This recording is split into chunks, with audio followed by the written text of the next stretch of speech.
এখানে 24টা বলের মাঝখানে 7টি উইকেট, এটি কিন্তু একটি বিরল একটি ঘটনা।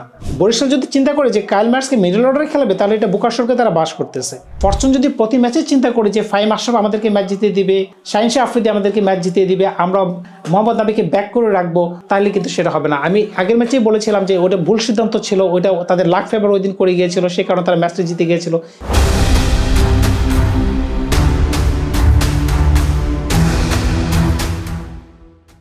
2012 সালে বিপিএল এ যাত্রা শুরু হয়। 2024-25 মৌসুমে খেলা চলছে। দীর্ঘ এক যুগের মাঝখানে সবচেয়ে বেশি উইকেট ছিল একটি স্পেলে মোহাম্মদ আমিরের। 2020 সালে রাজশাহীর বিরুদ্ধে তিনি 4 ওভারে 17 রান দিয়ে 6টি উইকেট তুলে নিয়েছিলেন, কিন্তু আজকে তাসকিন 4 ওভারে 19 রান দিয়ে 7টি উইকেট তুলে নিয়েছেন। এটি কিন্তু একটি মিরাকেল ঘটনা। এরকম ঘটনা কিন্তু আপনারা প্রত্যেকদিন দেখতে পাবেন না।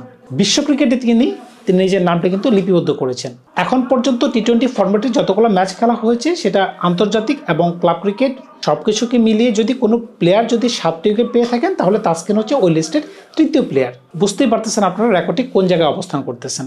বিশ্ব ক্রিকেটে 7 উইকেট নেওয়া প্রথম বোলার ছিলেন ইংল্যান্ডের কলিন অকারম্যান, দ্বিতীয় বোলার ছিলেন মালয়েশিয়ার সোয়াজরুদ ইদ্রুস, এবং আজকে তৃতীয় বোলার হিসেবে যুক্ত হলেন তাসকিন আহমেদ।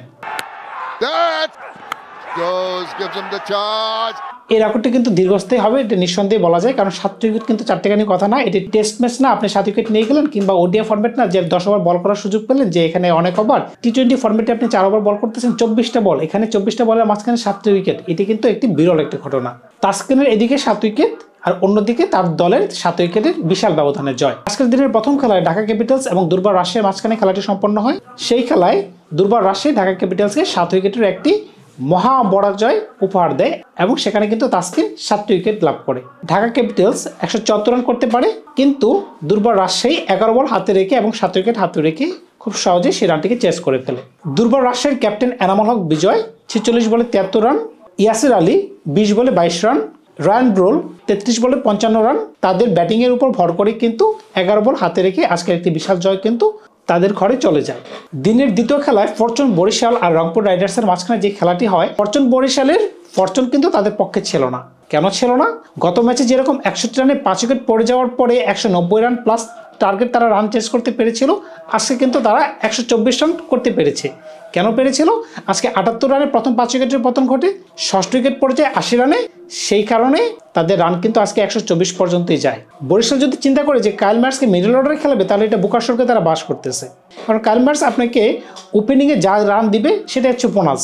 বরিশালের মিডল অর্ডারে মুশফিকুর রহিম রয়েছেন, নাবির রয়েছেন, মাহমুদুল্লাহ রয়েছেন, তো যথেষ্ট ভালো প্লেয়ার রয়েছেন, তাদেরকে ধরে খেলার সক্ষমতা রয়েছে, তারা উইকেটও করতে পারে। সুতরাং কাইল মার্কসকে কেন আমাদের নিচে নামাতে হবে, আমি সেটাই বুঝতে পারতেছি না। ফরচুন কিন্তু এখানে একটা ট্রিক মিস করে গেছে। ফরচুন যদি প্রতি ম্যাচে চিন্তা করে যে ফাহিম আশরাফ আমাদেরকে ম্যাচ জিতিয়ে দিবে, শাহিন শাহ আফ্রিদি আমাদেরকে ম্যাচ জিতিয়ে দিবে, আমরা মোহাম্মদ নাবিকে ব্যাক করে রাখবো, তাহলে কিন্তু সেটা হবে না। আমি আগের ম্যাচেই বলেছিলাম যে ওটা ভুল সিদ্ধান্ত ছিল, ওইটা তাদের লাক ফেভার ওই দিন করে গিয়েছিল, সেই কারণে তারা ম্যাচটা জিতে গিয়েছিল।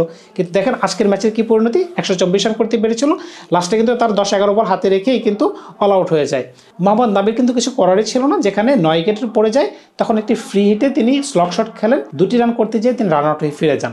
সেখানে যদি তার কাছে যদি আর 2টা উইকেট থাকতো বা 1টা উইকেট থাকতো, তিনি কিন্তু রানে নিতেন না, তিনি বাধ্য হয়ে 2টি রান নিতে যেয়েই কিন্তু রান আউটে হয়ে যান। তো তাকে আগে নামাতে হবে।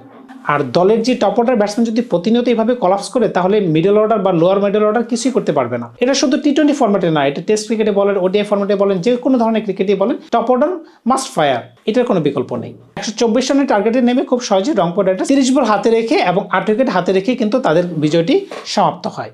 124 রান তারা করতে যে সাইফ হাসান 46 বলে 62 রান এবং অ্যালেক্স হেলস 41 বলে 49 রান করে দলের বিজয়টিকে সুনিশ্চিত করে।